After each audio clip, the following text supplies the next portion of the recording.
Mara, another frequent asked questions we got dosaging, right? And then we also have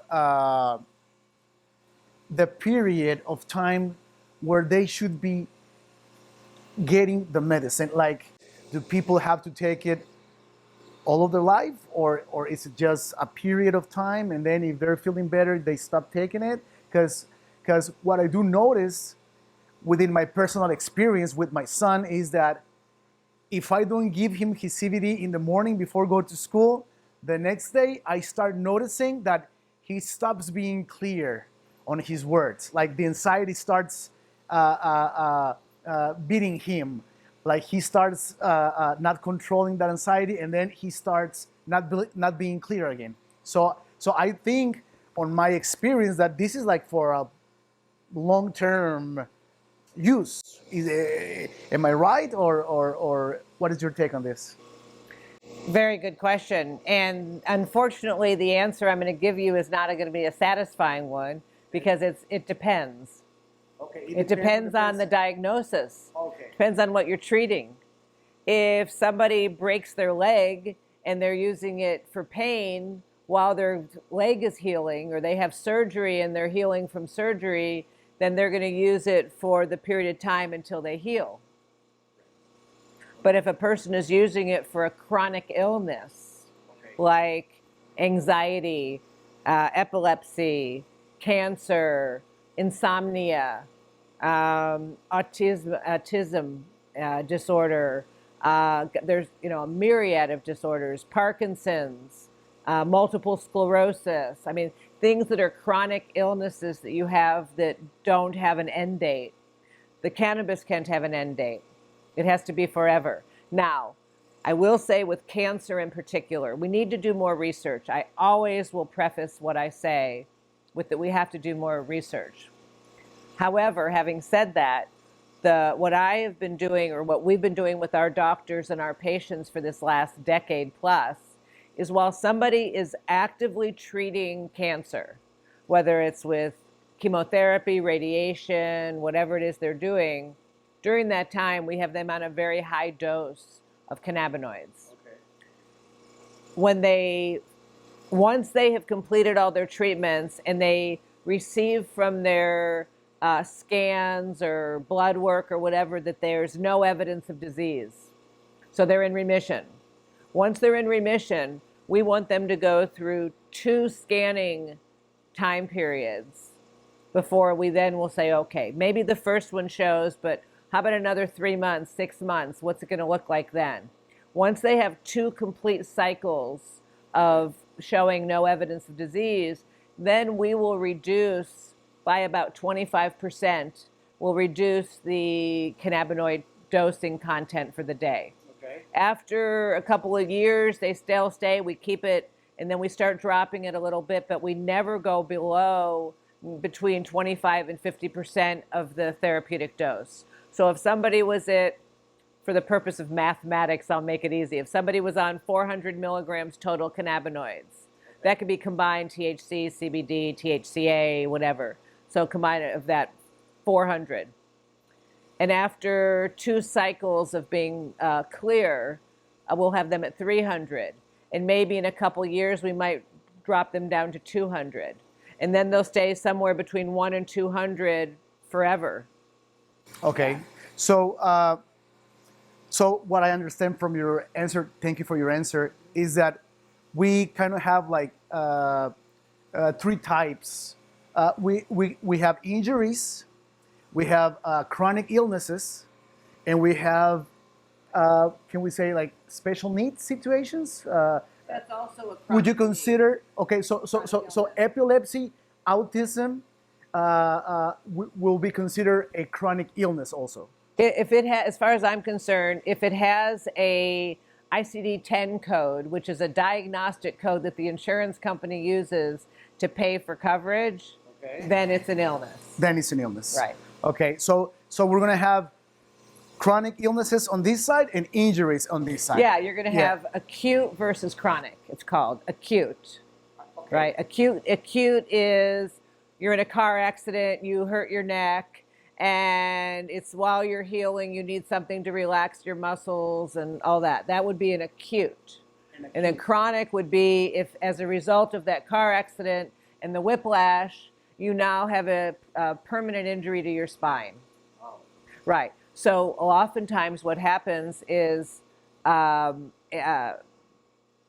that's how we got into the whole opioid crisis, is that opioids were designed to treat acute illness, but they started treating chronic with it. And it wasn't designed for that. That's why it works very well at the beginning and then stops working. Right. Because it's not designed for a chronic, it's designed for acute. Cannabis, on the other hand, is designed for both. So, yeah. Very interesting. Mm-hmm. But there's one thing, if I can add one more thing about dosing, please. Especially on the cancer part, because I want to make sure that anybody that sees this or reads this understands that if you are going through immunotherapy, if you're instead of chemotherapy, radiation, immunotherapy, if you are going through an immunotherapy, while you are actively going through that period, we do not recommend that you use CBD. Okay. You can use it before, you can use it afterwards, but during the weeks, usually it's like 3 weeks on and 3 weeks off. Yes. If during the time you're on your immunotherapy, do not use CBD. Don't interfere with your therapy using CBD. You can do it afterwards or before, but not during the therapy. Precisely. Mara, so I understand that you've been helping a lot of kids. I saw your documentary, and I seen you working with all these little warriors. Really, it's just amazing. I'm so proud of having you here, and because there's so much need out there and so much questions, and I just can't believe I can't believe why we were prohibited, why we were blindsided on this. Like this is been legal for 5,000 years and it's been illegal for 70 years. It makes no sense, but then interest. That's it. It's just interest. I don't see it other ways. But it's so sad that because of economic interest, a lot of people have to die, or they can have a better quality of life. But we're evolving as a species, and I think we are getting to where we want to get. I don't know if it's going to take 5 or 10 years, but we're going to get there.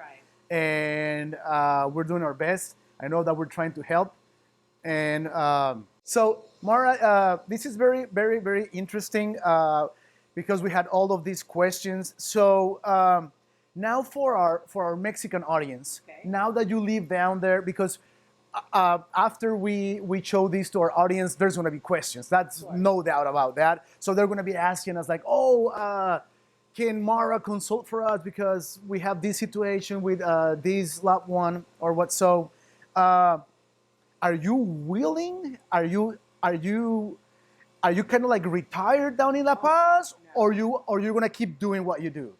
I saw 2 patients this morning before I came over here. Okay. And one of them was a little boy in India who has DIPG.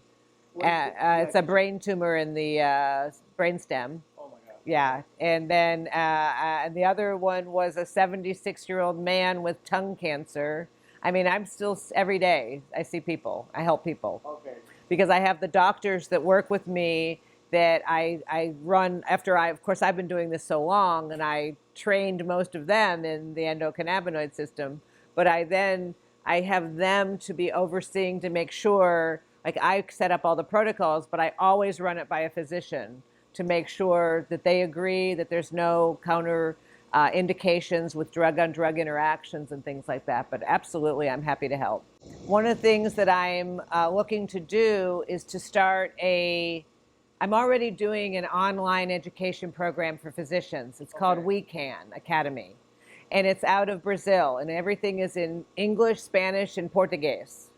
Okay? And it's for physicians to train doctors. Okay. And what I want to do, and I've even met with your cousin about finding a location, is I want to set up, and I need to find the, all the place and all the logistics, is I want to set up a physical location to bring doctors. Yes.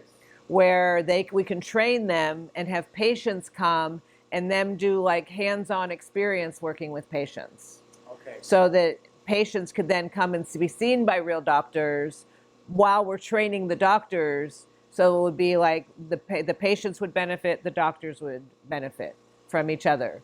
Okay. I don't have that set up yet. So right now everything's being done on Zoom and Google Meets and Yeah, all but these. it's a matter of time, and you're gonna get there. I certainly hope so. Yeah, because I'm nowhere near retiring. You're not gonna stop doing good.